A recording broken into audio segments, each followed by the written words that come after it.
আসসালামু আলাইকুম। আজ আমি আপনাদের সাথে রেস্টুরেন্ট স্টাইলে পিৎজা রেসিপি শেয়ার করব। আমার আজকের এই ভিডিওটা দেখলে আপনারা বাড়িতেই খুব সহজে এবং কম খরচে রেস্টুরেন্ট স্টাইলে পিৎজা তৈরি করতে পারবেন। তাই ভিডিওটা টেনে না দেখে প্রথম থেকে শেষ পর্যন্ত দেখবেন। আশা করি আমার আজকের এই পিৎজার রেসিপি আপনাদের কাছে অনেক ভালো লাগবে। এখন একটা বাটিতে মেজারমেন্ট কাপের 1 কাপ প্লাস 2 টেবিল চামচ ময়দা নিয়ে নিচ্ছি। আমি এখানে 3 প্যাকেটের ময়দা ব্যবহার করছি। আপনারা চাইলে বাজারের যে কোনো ময়দা ব্যবহার করতে পারেন। এখন এর মধ্যে 1 চা চামচ ইনস্ট্যান্ট ইস্ট দিয়ে দেব।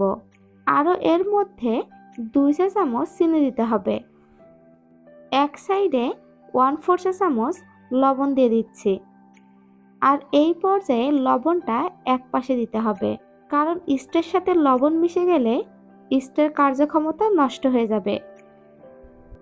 এক পাশ থেকে চিনি এবং ইস্ট ময়দার সাথে ভালোভাবে মিশিয়ে নিতে হবে। এরপর এক পাশ থেকে লবণের সাথে ময়দা মিশিয়ে নিতে হবে। মিশিয়ে নেওয়া হয়ে গেলে সবগুলো উপকরণ একটু ভালোভাবে মিশিয়ে নিতে হবে। মিশিয়ে নেওয়া হয়ে গেলে 1/2 কাপ পরিমাণ কুসুম গরম পানি দিয়ে ডোটা মাখিয়ে নিতে হবে।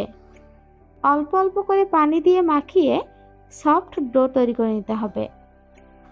আর এই পর্যায়ে সম্পূর্ণ পানিটা একবারে দেওয়া যাবে না। এখন এর মধ্যে 1 টেবিল চামচ রান্না করার সয়াবিন তেল দিয়ে দিতে হবে। এরপর 8 থেকে 10 মিনিটের মতো ডোটা হাত দিয়ে ভালোভাবে মথে নিতে হবে। পিৎজার ডো তৈরি করার সময় অনেক বেশি সফটও করা যাবে না, আবার অনেক বেশি শক্ত করা যাবে না। 8 থেকে 10 মিনিট ডোটা ভালোভাবে মথে নেওয়ার পর এভাবে হাত দিয়ে গোল করে বাটির মধ্যে রেখে প্লাস্টিক র্যাপার দিয়ে ঢেকে এক পাশে আধা ঘন্টার জন্য রেখে দিতে হবে। আর চেষ্টা করবেন এই বাটিটা গরম জায়গায় রেখে দেওয়ার। আপনারা চাইলে চুলার পাশেও রাখতে পারেন।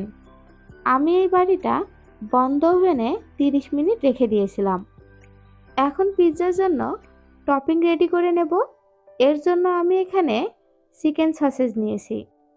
এখন এই সসেজ নাইফ দিয়ে পাতলা করে কেটে নেব। আপনারা চাইলে চিকেন সসেজের পরিবর্তে বিফ সসেজও ব্যবহার করতে পারেন।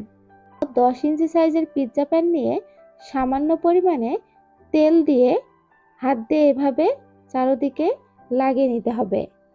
তেল লাগিয়ে নেওয়া হয়ে গেলে সামান্য পরিমাণে ময়দা নিয়ে পিৎজা প্যানের চারো সাইডে এভাবে ডাস্ট করে নিতে হবে। আমি ডেসক্রিপশন বক্সে গ্রাম এবং কাপের মাপ দুইটাই লিখে দেব। আপনারা আপনাদের সুবিধা মতো মেজারমেন্ট ফলো করে এই পিৎজাটা খুব সহজে বাড়িতে তৈরি করতে পারবেন।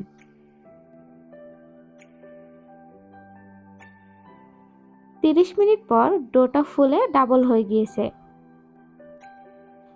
এখন প্লাস্টিক র্যাপারটা সরিয়ে আরও 5 মিনিটের মতো ডোটা ভালোভাবে মথে নেব।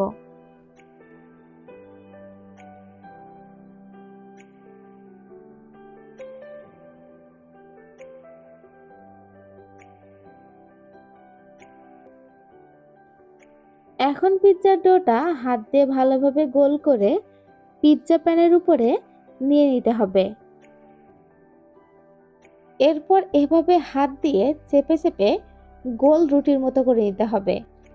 আর এই পর্যায়ে খেয়াল রাখতে হবে রুটির চারদিকে সমান থাকে, যেন কোনো দিক একটু মোটা বা পাতলা না হয়ে যায়। আপনারা যদি এভাবে হাত দিয়ে না করতে চান, সেক্ষেত্রে আপনারা আগে থেকে বেলুন দিয়ে রুটির মতো বেলে নিতে পারেন। এখন এই রুটির চারো সাইড থেকে এভাবে হাত দিয়ে একটু উঁচু করে নিচ্ছি।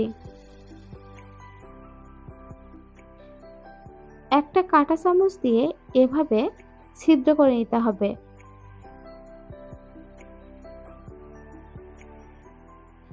রুটির উপরে পিৎজা সস দিয়ে দিচ্ছি। আর আমি এই পিৎজা সসটা বাসায় বানিয়ে নিয়েছি। আমি এই ভিডিও ডেসক্রিপশন বক্সে পিৎজা সসের রেসিপি লিংক দিয়ে দেব। আপনারা চাইলে দেখে নিতে পারেন। পিৎজা সস দেওয়ার পরে সামান্য পরিমাণে গ্রেট করে নেওয়া মোজারেলা চিজ দিয়ে দিচ্ছি। এরপর এর মধ্যে চিকেন সসেস, ক্যাপসিকাম এবং পেঁয়াজ দিয়ে দিচ্ছি। আর পিৎজা তৈরিতে আপনারা আপনাদের পছন্দ মতো টপিং ব্যবহার করতে পারেন। আপনারা চাইলে পিৎজার টপিং হিসেবে কর্ন, মাশরুমও ব্যবহার করতে পারেন। এরপর আরেকটু গ্রেট করে নেওয়া মোজারেলা চিজ দিয়ে চিকেন সসেস এবং ক্যাপসিকাম দিয়ে দিচ্ছি। আমি একটু বেশি পরিমাণে চিকেন সসেস ব্যবহার করেছি, এতে করে পিৎজাটা খেতে অনেক বেশি মজা লাগে। আপনারা চাইলে কম পরিমাণেও ব্যবহার করতে পারেন।